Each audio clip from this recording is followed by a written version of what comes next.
Okay, so without further ado, I see April backstage waiting to join us. So we have April Clark here tonight, and we are going to get to know her a little bit. So let me add her in here. Look, there she is. Yay! Hi. So yeah, this is April Clark, everybody. She's sitting in her creative space in Florida, right? Yes. And so let's start by asking you, April, how long have you been a bee? Not very long. I don't remember exactly what month I joined, but it was definitely during the pandemic and it kind of saved my mental health. Yeah. Probably. So I can look you I'm up. thinking October. I bet October. Yeah, I don't. I think so. Yeah, that September might probably. Right.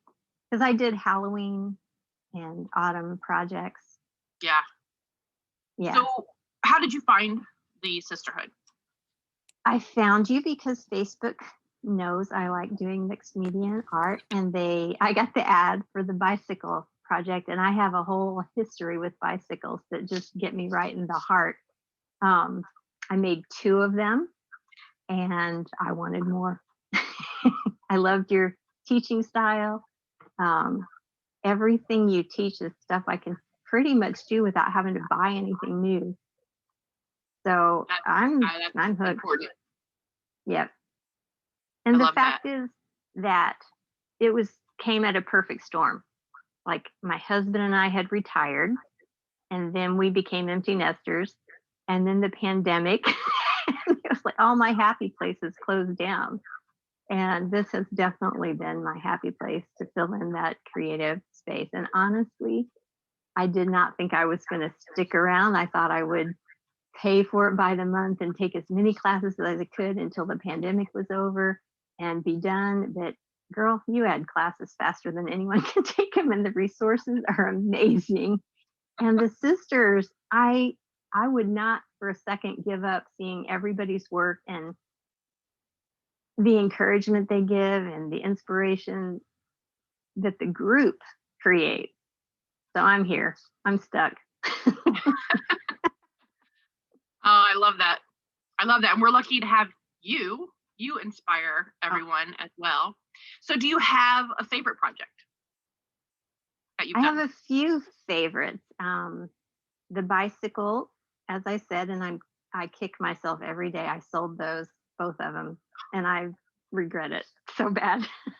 I loved the pumpkin festival, I think it was called. I made 3 of those. I tend to drive something into the dirt. I loved what was it called, for the birds, and I think you all have seen me post my many human bodies with animal heads on them. They're behind you. Hilarious. I think there's some of them behind you. Oh yeah, those are the ones. Most of those are the ones that I need to find stories for and give a background. And some I've been doing. I've got one here that I finished recently. I think I posted it already, but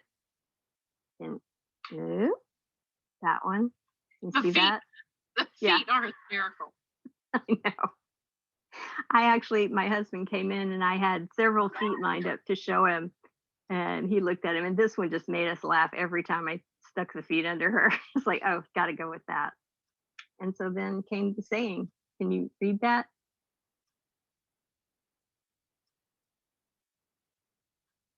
So cute. Yes. So that's a favorite. I've had many favorites. The laundry day. And now I made my first little queen onesie that I'm excited to make more of those. Many favorites. And I see your tattered houses above your head, so way up on top, your top shelf. Those are actually wooden 3D houses. Okay. But I have my tattered houses here. I pulled them down from my wall because I knew I wouldn't be able to walk around very well. And I did love this project too. Anything with paper, I love paper.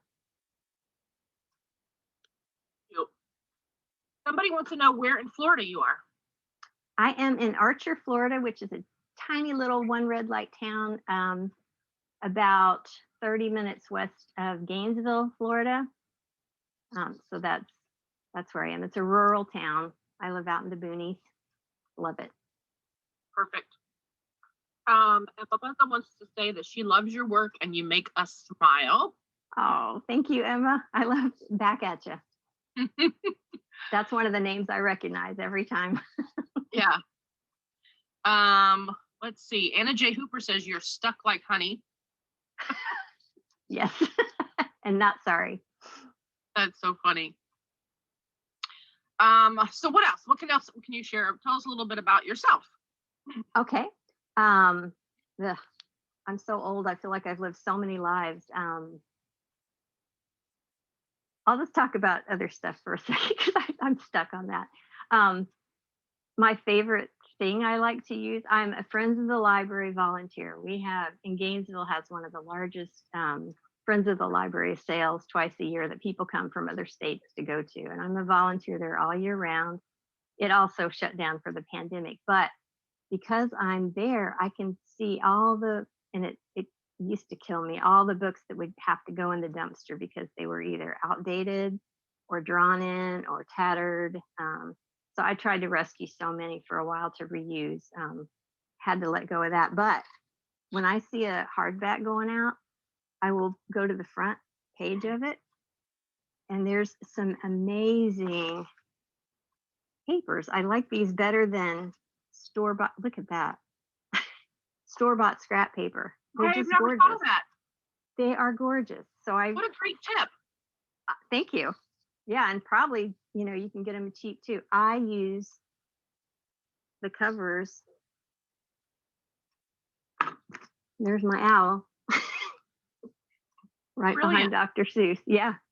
And then Now, this did is you have my, to cut that to a certain size, or you just go with it because you're not worried about framing it? You're just playing.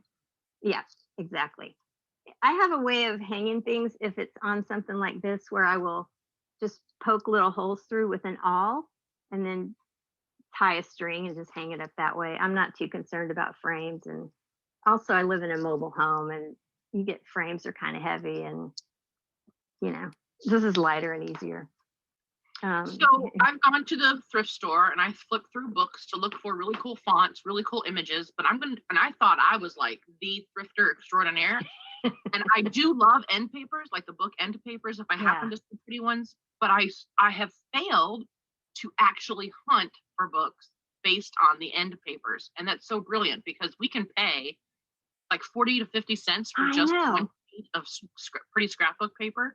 But if you buy a book with great end papers, then you get your book pages to play with, you get your book cover to make a junk journal out of, and then you've got your pretty end papers, which are super unique. So thank you for that tip. That was a great tip. Thank you. And I've done paper folding too, to make trees with the paper and stuff like that. So yeah. And then the other thing I like to get there is when there's reference books that, they'll go on sale, they get cheaper every day. And I bought one time, I bought a really kind of creepy one that had doll collecting. And so it had pictures of all these dolls throughout the years. But the one I loved was like Turkish carpets. And it has been so useful. And I used it, you can see in my pumpkin here, that is from different Turkish carpets. And it's just so lush and gorgeous. People ask me if that's fabric, and it's a picture of fabric, but it's paper. Wow. So that's another, I love books. That's sort of one of my defining things for sure. Yeah. And do you love the smell of books like I do? I do, but I've become a convert to audiobooks. Oh. And one of the things about being at Friends of the Library and just seeing the millions and millions of books all the time, I don't feel a need to collect them anymore. They don't feel like, they're still precious to me, but they don't feel like precious, irreplaceable objects. Yeah. So I don't. What about the clutter. super old ones? Like, what if it's really, really old? I have several of those that I will use as ephemera for the most part. And I do want to show you before we get off. I want to show you my ephemera binder because I'm really proud of it. It's an organization. Hey, whenever you're ready, you just lead the show. Go for it. Okay. Well, I'm going to take out my earplugs for a second so I can grab it. Okay. While she's doing that, CJ Hayden says we have a huge little free library in our block that's made from an old phone booth. I always take the falling apart books that no one else wants. That's awesome. That's what I would do too.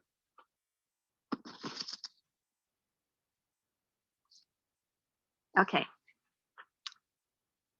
I love ephemera, and I learned so much about it from you in the classes that I made myself a binder, which is upside down, but doesn't matter.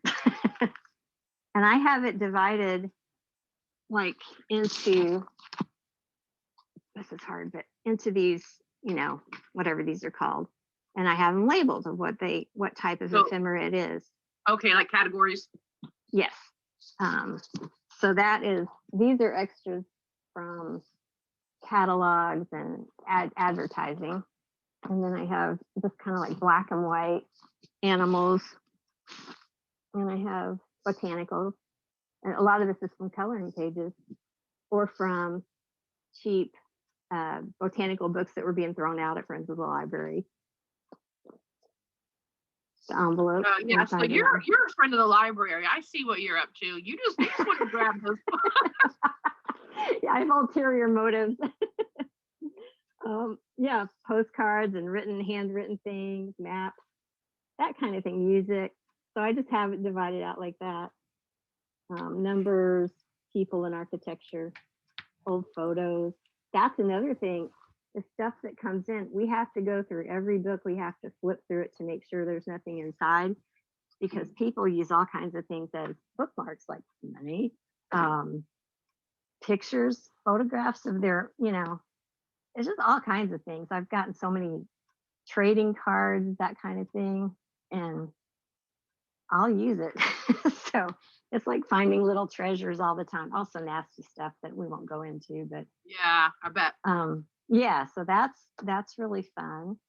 So do you junk journal too, because you've got the stuff for it? I that's one of the classes I took monthly. It was called the Journal Jam, and it wasn't a junk journal.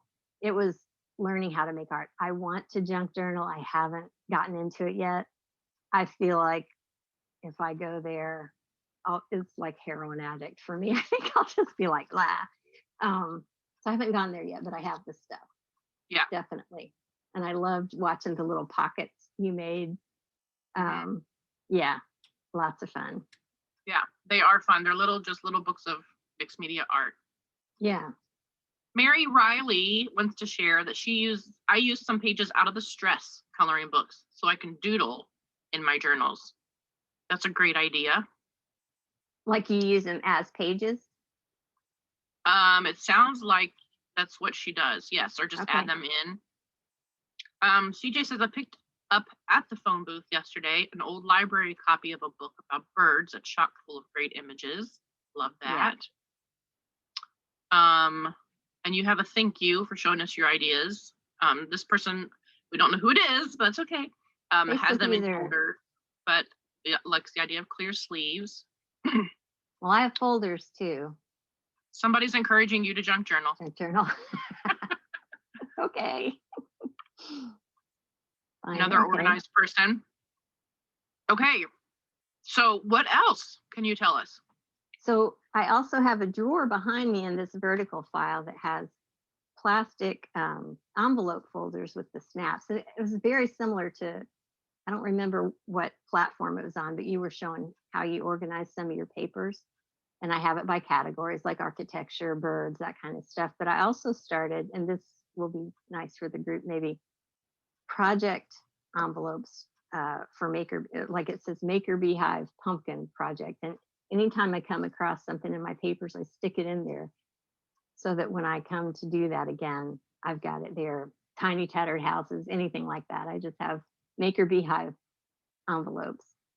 So this is an interesting thing that you have brought up, in that you make things from a particular class multiple times. Mm-hmm. And I think that a lot of our mindset is once you take a class, you're finished and you don't do it anymore. And I love your perspective in that, you know, if I want to make a pumpkin assemblage for someone, or I'm wanting to do some cards or whatever it is, you tell us, like, what is your motivation for doing a project more than once? Why do you find yourself doing that? And what would you say to other people to encourage them to do the same, think the same way?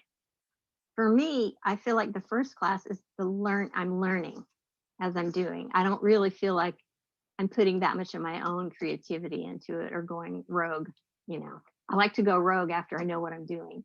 Um, and so then also I'll see other people what they did, and it just, I don't know, it just sets off more and more inspiration. And I like to really explore how far I can take it and what I can do with it. Which is why I know there's no such thing as being behind in the classes, but there's so many classes left for me to take because I will do the same project over and over until I'm sick of it. And then once I'm sick of it, I'm done. Yeah. But that So doesn't happen too often. do you save each iteration, or do you find yourself ever going over something? Like, what's your No, kind of method? I save it. Honestly, I just have bins of stuff. Like I'm finished, throw it in the bin, make something else, throw it in the bin. Eventually, if I love them, I'll hang them up. Occasionally, I'll throw them away. Pretty rare. I usually like something about it. Um, that's In that's your me. case, you're doing a lot of photography of your work because you've told us before that you have a Redbubble shop, Yes. which um, a lot of you may not know what Redbubble is, and it could get a little complicated. But if you wanted to look into that, April's would you consider yourself like super successful on there? Like, what do you like about it? But basically, I'll give her a little background, is that you take your artwork, Hmm. and instead of selling the original, right, you're Hmm. taking an image and putting it on something else and selling that item through Redbubble as like your middle person, right? Like And you this. can talk about that a little bit if you want. This shirt is my artwork printed on a T-shirt at Redbubble. So yeah, no, I'm not super successful on it as far as money, and that's not my intention. I will post a lot of things on Facebook, and people say, "Oh, I want to buy a print or whatever." And for a while, I was trying to do it myself, and it was really a lot of trouble. And like somebody said, "I want that on a magnet," and I don't remember how I found Redbubble, but you upload your image, and then you go through and edit, and it can put it on, similar to Zazzle. It can put it on all kinds of things, from coffee mugs to shower curtains, and then the people can buy them. I get 20% of whatever they sell, and they get the rest because they do all the work, all the overhead, all the shipping, all the printing. And it's very gratifying. It's definitely not a moneymaker. Although I made some pretty good mad money at Christmas time. People bought a lot of Christmas cards. Um, so, and it's so simple to do. And like you say, I get to keep my original or sell it in a different way. So I would imagine people, if you had a large audience that was just really looking for whatever art, you know, you're placing on an item, if you worked at it, I could see that being something where you could, you know, do fairly well. But what you're saying is, even with minimal effort, Yeah.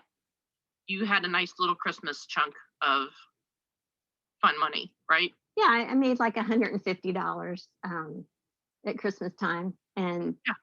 again, it's called passive income. So it's like once you put it up there, you don't have to do anything else, and it can sell over and over and over again. Yeah. Kind of like royalties, maybe. Emma Buzza wants to know if there are any fees for selling there. Nope. No fees. Nope. That's nice. So Yeah. the fee, Emma, would be, like she said, they get the majority of the sale. So Yeah. she gets a little bit, but they get the most. So something to think about. But again, like you said, it's gratifying to see your artwork on other things, and you can buy it yourself. You can buy your own, Yep. and that's fun. Let's see, what else? What other comments do we have? Oh, aprons too, Jennifer. They do aprons. Oh yeah. Get yourself an apron with your artwork on it, or Cindy Knickerbocker just shared that if I fall in love with a project, I make it more than once for sure. Like the laundry project, I made myself one and two more for gifts, but I always keep one for myself, even if it just ends up in my portfolio and not on the wall. That's similar to myself as well. I'm kind of similar to you, April, where course, I have to do things more than once because I'm teaching. So I'm designing and I'm refining and then I'm making it even better. So usually there's 2, 3, 4 iterations before we actually do a class with it. But if I'm just doing something for fun, definitely, at least 2 different ones, because you learn the first time and then you add on the next time. And like Cindy, I have a really hard time throwing them away or making over them. So I add them to my portfolio. And for those of you who don't know what a portfolio is, if you're newer, I'm just grab one really quick. What do you do with most of your art, April? I hang it up all over the house, or I give it away, or I just have it set in a bin. Yeah. It's not about the end product for me. It's about the process for sure. Exactly. So this is the portfolio. It's just like you had with the sleeves and things in it. And I add my stuff in just like this. There's one of my bikes. Anyway, so if anybody, is newer and has not heard me talk about this and you're wondering like, gosh, we're going to make a lot of stuff in here. Where am I going to put it all? I am pretty happy with my portfolio. It's almost like my little, my person. This is very much about me. Like this is me in art form, in a book form. And so I highly recommend it, even if it's not like a portfolio, just a binder. But we do create on 9x12 a lot here. So this one actually is 9x12. So in case you've never heard me talk about that before, there you go. What else, April? Share with us some more. Anybody have any questions for April? Let me see really quick. Debbie Lattice got a portfolio for Christmas. Kathy has 3. I have 3 as well, Kathy. I'm about ready to buy one more. And these are pretty thick. I need to learn like I think I'm gonna have to tie it or something, but yeah. Julie Jordan wants to know where we order them. I got mine on Amazon and it's called Portfolio. April, what else? What can you share with us? Okay. All right. I prepared. By the way, guys, I just got this on Zulily. Aw. It's an apron. We were talking about aprons, but this is, like I told you, I always search on Zulily for aprons. This one was just last week. And the thing is about Zulily, I don't know if you're familiar with Zulily, but you have to buy it like right away because they haven't have a limited supply. So I don't know if they still have it, but just so you know, go to Zulily and then type in bee apron and see what they have. Anyway, go ahead. I digress. No, that's okay. And Zulily is spelled Portfolio, Hobby Lobby has them. Is Zulily spelled Z-U? L-I-L-Y? U-L-I-L-L-Y. Is it 2 L's or 1? It's 1. Z-U-L-I-L-Y. Okay. Another product I love is my titanium non-stick scissors. These are fantastic. I don't remember how I learned about them, but I cut with these all the time through gel mat medium, and they just it doesn't ruin them. I don't know why, they're magic. So I recommend those. And then I have a couple of tips. They're just little silly tips that Jennifer, this was especially for you. I saw this on some class where it's to keep your tacky glue in a cup down. I see you struggling with it all the time. I know. So I just do that. So tell me the tip again. Okay, Bob, tell me the tip again. So I just have a plastic cup and it lives upside down. I never flip it upright. It just stays that way. So it's just so much easier. Yep. That's it. So funny. And I will laugh. I'm going to say too, whoever told me this past week that I need to get Tim Holtz scissors, I got them immediately after we got off of that class. I got myself 2 pairs. This is a larger pair and a smaller pair. So whoever that was, I just wanted to let you know I do listen. You guys were making fun of my scissors. You're making fun of my scissors. I had these. Look. Yes. Which are totally fine with me. Like I'm okay with it. I just always make do. I'm a make do person. I just deal with what I've got. And when you guys were all laughing at me, I was like, okay, I am going to get those scissors and see if it really is that big of a deal. And yeah, they're pretty cool. I really, really like them. They're great. Okay. I wonder if they are the same, if they're titanium. I wonder if that's Uh, what makes them great. I don't know. I didn't Mm, look at the packaging, yeah. but they are Well, definitely very good. and this is just another dumb little thing I do. Before I clean off all the scraps after I work on a project, I'll take the scraps that are so tiny and just cut them into triangles. That's not a good one. I've got a whole little box of them here. Cut them into triangles instead of throw them away. And then I have ready-made banners or birthday hats or whatever, and I just stick them in a little box. I like banners on things. Yeah, cool. cutting them into triangles. That's brilliant because I'm always Simple. because we do use a lot of triangles. That's so funny. Yeah, Yeah. that's great. You have some great ideas. Keep them Thank coming. you. I've got one more tip. Becky Kavanaugh wants to confirm that the Tim Holtz are titanium. Okay, so that's why they were recommended. Yeah. Yep. I know some people, and myself included, struggle with the lettering by hand. Yeah. Even though you've got a class, it's very difficult for me. And someone recommended to me a website where you can get very cheap or free downloaded, not just fonts, but also graphics. And if you have a Cricut, is that how you say it? A Cricut? Whatever they make for those. I've never used one, but it's called www.creativefabrica, fabrica.com. And the font, if you download the font, it'll go right into your fonts on your computer. And then if you do, I don't do very much digital, but occasionally I will, for Redbubble or whatever, I want to put something on something, and I can change it too because I still have the original photo. So that's been really handy because you can just add text on top of your photo and you don't have, Arial Yeah. or whatever. You can do something somebody else has designed. Yeah. So I recommend that. Those are my tips. See if I had anything else. Somebody wants to ask you a question really quick. Okay. What did you do before you retired? I was a school administrator at a small private school for 14 years. My daughters both went all the way through it, and I worked to pay the tuition, basically, because it was just a really special school in the woods with peacocks running around. It was a really special place. Wow. It was really special. So I did that. And before that, I was always office manager type thing, always in the secretarial administration, human resources kind of field. So not a lot of creativity in those, but hanging around kids all the time, that was good. Yeah. So and I will say too, where does your creativity come from?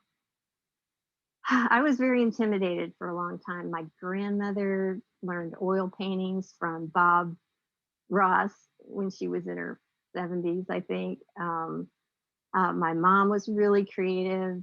I had a lot in my family. In 5th grade, I was completely traumatized because I was very shy, and I had drawn a horse, and my teacher came around and told me what a great Dane I had drawn. I never corrected him. I thought, well, I was stunted from there. And then as I got older and was babysitting a lot, I had gotten one of those books from the library of how to draw little animals from numbers. And so that was my party trick. I'd draw the number 5 and then make an owl out of it or something like that. My youngest daughter came out of me knowing how to do everything, was so creative, was so artistic, and she would not let me say, I can't do art. She wouldn't let me. She set me straight on that. And in a lot of different ways, I had to really come out of my shell because I wanted to be a good role model for my girls. I didn't want to say I can't do it. Okay, I need to learn to do it. And very similar to like the kids when they say, I can't go to school because I don't know how to read yet. They're like, well, that's the reason why you go. I was like, okay, I have to put my money where my mouth is. And I've always loved art. I write, I'm a writer as well. I would see art in my head and I could describe it on paper, but I couldn't put it, make it real. Um, so I had gone to a little craft show here in Archer, and I saw a booth that had all this whimsical stuff. I just absolutely loved it. And I said, I said, I want to do art with you. I want to do art with you. If you ever want to play and do art, I want to. And my daughter at the time was a teenager, and she's like, oh, she's so needy. Like that. But the woman called me and turned out she taught classes, and I got into that. And that was my happy place that I would go at least once a month. And I learned that art isn't necessarily talent. I mean, it's great to have talent, but you get talent by learning techniques. It doesn't have to be a thing that you have or don't have. You can get it. Yeah. And along the lines of what you're saying, I love when you say art's not just about talent, or you don't even have to have talent. And I realize that some children do have a natural talent, but what children have is the lack of intimidation, hesitation. They just don't self-judgment. Yeah, they don't judge themselves. And so somebody today posted their child's work into the mixed media and paper crafting group. And it just struck me because of you could just see the total freedom that the child had when they were creating. It was not, and it was so beautiful. Like, it looked a lot like some of the mixed media that we see today with all of the, what we call imperfection. And I just love that. I love exactly what you just said, that art doesn't necessarily mean, like, the flourish and the perfection and the, we are an artist because we were trained to be an artist or whatever. And yeah, so thank you for that. Oh, thank you. Somebody wants to know if that is Marilyn Monroe on your wall. No, but I'm not sure. Oh, no, that's a random clip art of a vintage girl, and it's got a very snarky saying by it. It says, stop petting my peeves. And then this one says, let's see, here's to another day of outward smiles and inward screams. Wow, that's good. That was a class I took. Now somebody wants to know what type of glue you use the most.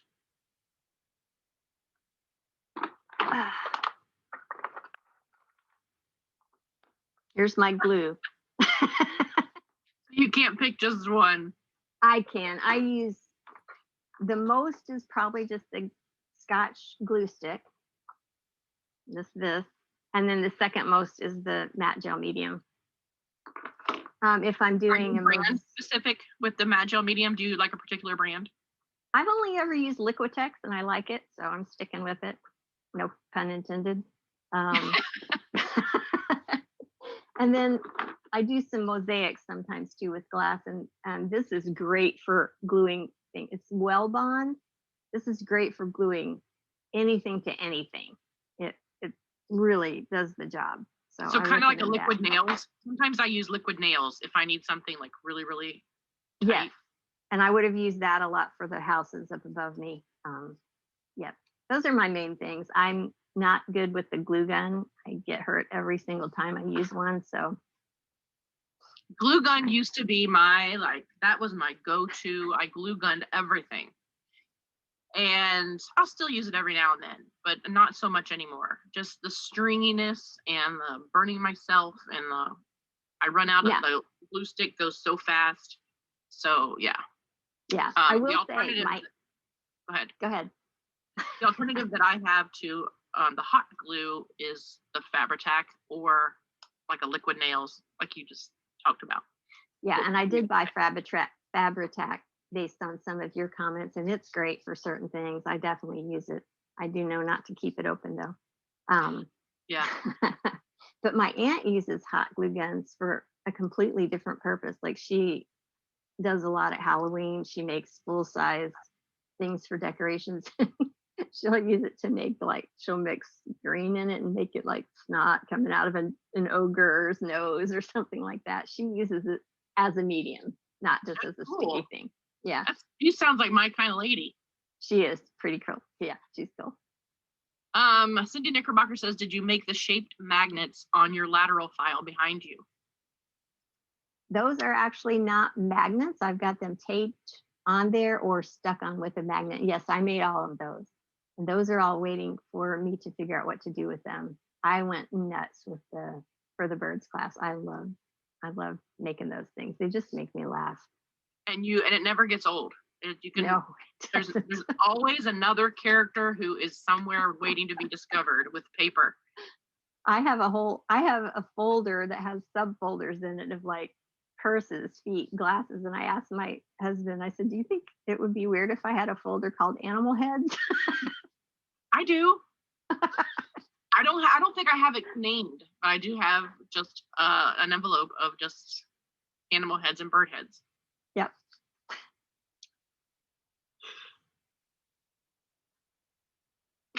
Yeah, I know.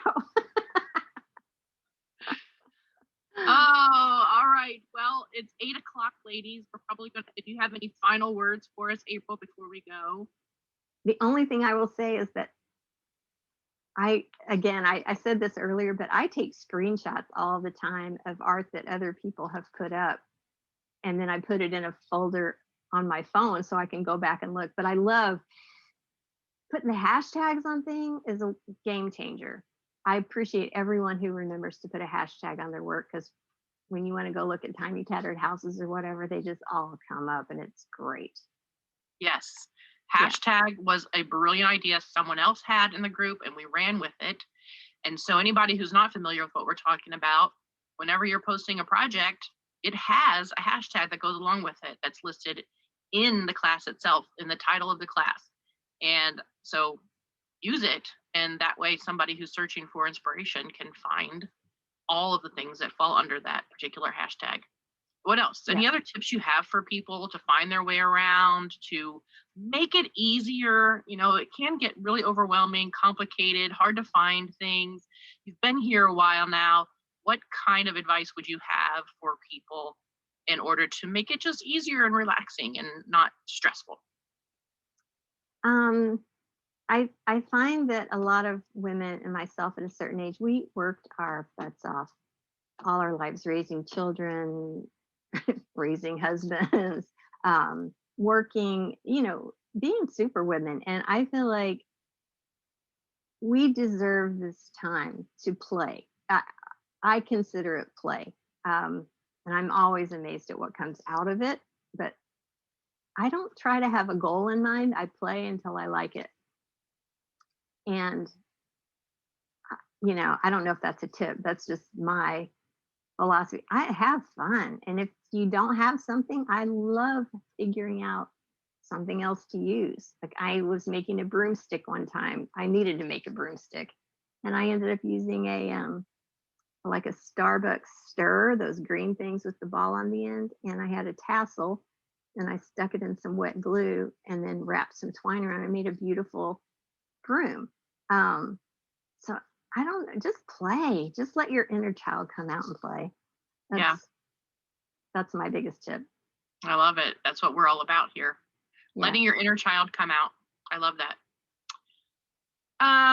Let's see. Make sure we don't have any last minute comments. Betsy Ducro says it was fun getting to know you. Thanks for sharing your story. Hi, Yancy. She says this is so inspiring. And Emma says, so excited to get to know you. And you'll have to go back and read the comments because I'm sure I've missed some. So go back and read and answer anything you feel like might need an answer. And it was great to have you. So nice to see you face to face and hear your voice and talk to you. And you've had some great tips. Thank you. One more thing I just thought of. Yeah. Even if you don't like how something turns out, I love when you post it because it's also it's inspiring to see amazing work. It's inspiring to see the process or the progress or the attempt. It's courage. Yes, courage is key. And just the fact, and I'm thinking of people like Pat Dodson. It took her a while to post her art. And there have been other people who have created but not posted it. And to be able to share it, not worrying about anybody judging, is huge. It is a great step in the right direction to find your courage as a creative, and great place to lead us. And I used to joke that I'm put on this earth to give other people a superiority complex. So it's like, hey, you can do better than this. That's a way of inspiring too. Dude, that is how I feel every time I teach a class. And the more people, the longer people are here and the more they are learning, I can teach something and I can do just so far in an hour, hour and a half or whatever. And it's so rewarding for me and so beautiful to see. And I think inspiring for everybody else to see that I'm not what you would call the best artist. I'm not trying to be. I don't want to be. I want to know what I'm doing, be able to teach what I'm doing in my style, and give you all tools and the courage and the power and the motivation and inspiration to go do your thing. And that is the beauty that I see here all the time, is that dynamic that I think I'm most proud of, is that I don't have to be the best artist. I just want to be the person that encourages you and gives you the tools and techniques and skills for you to go find the joy, and you can be the best artist, or you can whatever it might be. So yeah, I love that. And I think that I share that with you, where I give others a superiority complex, because I am not that artist that is the superior artist. I love that. Nor do I want to be. Right. Let's see. Leanne Clark, this was such a great idea. I want to meet more. Yes, we're going to keep doing this. Yeah. It's too much fun.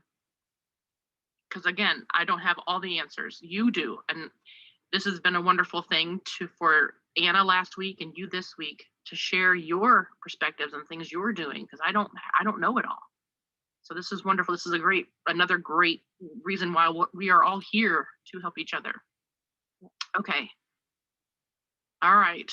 I'm getting some compliments, but I'm not going to share them, because I appreciate those of you saying nice things about me as well. All right. Well, thank you guys so much. This was great. And we are going to do more of these. We've got a list of people who are interested and a list of people we've reached out to, and I'll be announcing more and more of these. Okay. So, all right, let's just to wrap things up really quick. Number one, you've got the calendar for March in your cover photo here on our Facebook group. You have a printable calendar here under files in the Facebook group. And when you go to the library, there's a little thing you can click on to print your calendar. I highly encourage you right now, while you're thinking about it, just go there and print it and have it. It's got your dates on it, not only for our Wednesday classes, the images of those classes, also for the junk journal classes, if you choose to participate in those. So you've got those dates there, and you can even just come observe and see if that's something that intrigues you. And Debbie Liatis, her last name is Clark. She just asked what your last name is. She's going to go search you, I bet, to go see your art. And then, yeah, so if you're interested in the junk journaling, those dates are on there for you. And there's a place for notes if you wanted to write notes, remind yourself something. Right now, when you print out your calendar, I highly suggest that you put on your phone a reminder. Set an alarm, whatever you use. You can even just say, hey, Siri, I'm going to do that, and my phone's going to beep. You can say, hey, Siri, set a reminder for 6:30 p.m. on March 10th, Eastern Standard Time, so that I am ready for my class or whatever. Siri's just talking to me, by the way. She's just talking right back to me. She just said, I'll do that right away. Great. Now I've got a reminder. Okay, so that is my tip for you. Because I think one of the main things I'm getting from people is not really knowing like the dates and things like that, or not knowing when we're going to be live and all that. So make sure you write all that stuff down. You can write down, this is when she's going to be live, and then I'm going to be in the library. I should have put that on the calendar. Here's the link to the library and those kind of things. So take this time before, we're not meeting again live until March 10th. So take this time to do a little tour of the library and get more familiar with it again. Go peruse some of the classes, do something again, revisit something again, maybe from last spring that you weren't in the mood for over the winter, but go back and look again. We've got the new rabbit that was the handsome hare and is now Professor Cottonbottom. that he's gone from being in the dark to now bright and cheerful. And yeah, so anyway, lots of exciting stuff going on. And if you have any questions, help@themakerbeehive.com. Cindy Knickerbocker says, I'm off to stalk April Clark. Stalk away, girl. Oh, so funny. Okay, well, everybody, have a great night. April, so much thanks to you. Thank you so much. I'm so happy you joined us. Me too. Really appreciate Thank you so much. Have a great night, everybody. Bye. And we will talk to you soon. Bye. Bye.